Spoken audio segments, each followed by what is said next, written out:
Hey, boys and girls, are you guys excited for today? I'm so excited. I'm completely pumped to learn more about Moses and the Israelites. So, last time we learned about Moses saving the Israelites from Egypt because they were slaves. They went across the Red Sea on dry land. Now we're going to learn what it was like for them to travel as a group. So a couple of words that we're going to go over in this first book that's new is quail. Quail is a type of bird. The second one is manana. Manana's heavenly food. So people describe it kind of like a wafer cookie, really sweet. So look out for those two words. So let's get started. Food from heaven. Exodus 16. The Israelites traveled for many days. They were tired and hungry. They complained to Moses, "There is nothing to eat in the desert. At least we had food in Egypt. Now we are starving." God heard them.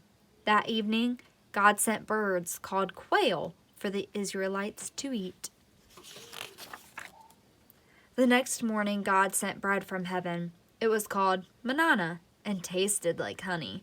The Israelites found the manana on the ground, but they complained again, "We are thirsty." Moses asked God what to do. God said, "Hit the rock with your staff." When Moses hit it, cool, fresh water gushed out for everyone to drink. While they were in the desert, the Israelites would not go hungry or thirsty again. 10 Commandments, Exodus 19 through 20. God led the Israelites to a mountain. Thunder roared and lightning flashed. The people heard a loud trumpet blast. Then God called Moses to the top of the mountain and said, "I am the Lord your God, who brought you out of Egypt." God wrote the 10 Commandments on 2 stone tablets for all his people to obey. 1. God is the only true God. 2. Never make idols. 3. Never misuse the Lord's name. 4. Rest on the Sabbath day. Keep it holy. 5. Honor your father and your mother. 6. Do not murder. 7. Husbands and wives must not commit adultery. 8. Do not steal. 9. Do not tell lies. 10. Never want what belongs to another. The Israelites needed a place to worship. God showed them exactly how to build a special tent. It was called a tabernacle. God placed a cloud over the tent. Whenever the cloud moved, the Israelites packed up and followed it. Did you guys catch that new word? Good. What was it? Yep, tabernacle. Do you guys know what that means? Tabernacle is a place of worship that travels. So did you guys see the cloud up above the tent? That was God. That was him showing them where to go. So anytime that cloud moved, the tabernacle would move. Okay, so I'm not going to go into huge detail because there's so much detail. God told them exactly how to make the tabernacle. But so inside the tent, just imagine a whole bunch of beautiful colors of blue, purple, and scarlet red. They had curtains of goat skin, and it was just beautiful in there. So maybe you can ask your parents to read you a little bit more into detail about what that tabernacle looked like, because this is a really awesome place that they had to be able to worship together, so that way God could be with them. So now that we've kind of learned more about the 10 Commandments, what are we supposed to do? Are we supposed to just say, "All right, cool"? I don't think so. I think that we're supposed to still listen to them today. And I think one of the biggest ones is loving God, because if you love God first, all the other ones are going to be super easy to follow. So just do your best and love God and love people.